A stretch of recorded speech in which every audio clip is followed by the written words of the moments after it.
Good evening, everyone. I want to begin with just a few words about Ruben Montalvo, the late husband of Anna Montalvo, one of our master teachers at Littleton Elementary School. He passed away suddenly after suffering fatal injuries in a tragic collision. He and Anna were sweethearts since they were teenagers. After helping her get through school to become a teacher, he returned to school so he could be a teacher as well. The services at St. Mary's Basilica downtown were well attended by people all over the valley, including numerous Littleton staff.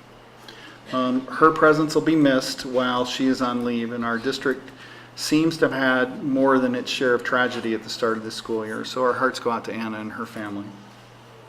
Tomorrow, our schools will commemorate the events that happened 12 years ago on September 11th, 2001. But instead of focusing on the tragedy of the event, we'll consider lessons learned from 9/11.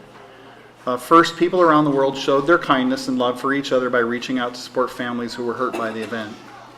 Firefighters and police officers in particular showed great courage in risking their own lives to save others.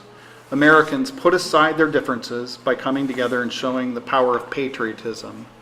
No matter the color of skin, religious background, how much money they had, what mattered was we were all Americans and we would stick together.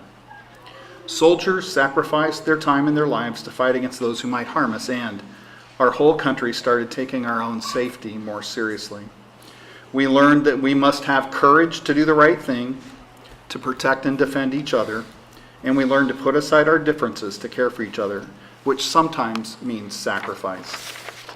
A moment of silence will be observed in all of the schools tomorrow, and social studies teachers plan to utilize 9/11 observance lessons tied to the Common Core standards, divided into the following themes: community and conflict, heroes and service, historical impact and memory, and memorialization. Classroom projects for students all around the district include writing poems, essays, poster contests about freedom, patriotism, and heroic events. We've all been hearing about Arizona's new student assessment that'll cost about $9 million more a year than the current Ames test if the state shifts to the test being developed by a consortium of states that Arizona joined several years ago. As a result, the state will put out a request for bidders to see if they can get a cheaper deal. This has triggered some questions among education advocates about who will pay for it or what corners will be cut to make it fit within the state's current funding levels. This process will take some time to play out, so in the meantime, districts are resisting giving up valuable instructional time before the Ames test to pilot questions for the consortium, and we'll keep everybody updated.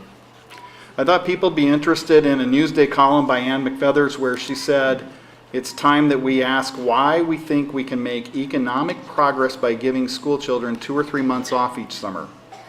She calls summer breaks nonsensical and says that in light of the fact that other nations' school children don't have school-free summers, if we are going to embrace economic opportunity for all Americans, we have to take far more seriously the competition our children face from the rest of the world.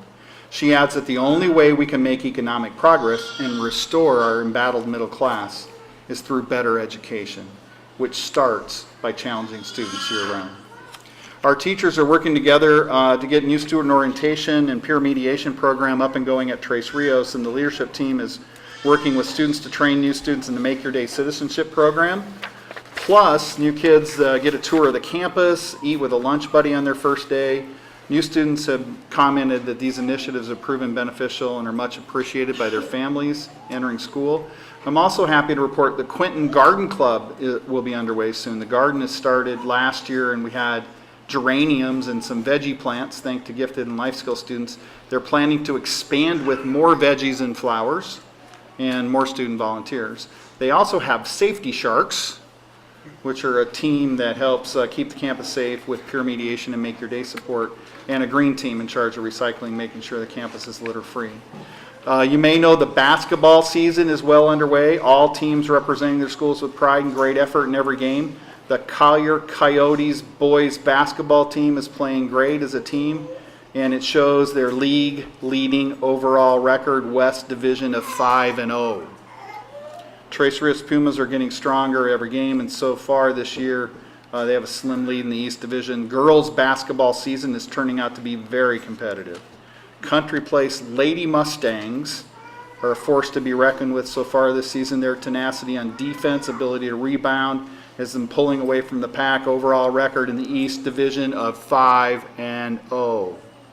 Lady Hawks of Estrella Vista are tied on their heels. Overall lead 4-1 record, stronghold in the West Division. Flag football and girls volleyball are scheduled for mid-October through December 20th. That takes us right up to winter break. I'd also like to express the thanks to Wells Fargo Foundation for cash donations to Tres Rios and Littleton, the Western Growers Foundation for donating to fruits and vegetable garden, to Garcia Soto for the donation of legal size paper for Tres Rios, and that's all I have this evening.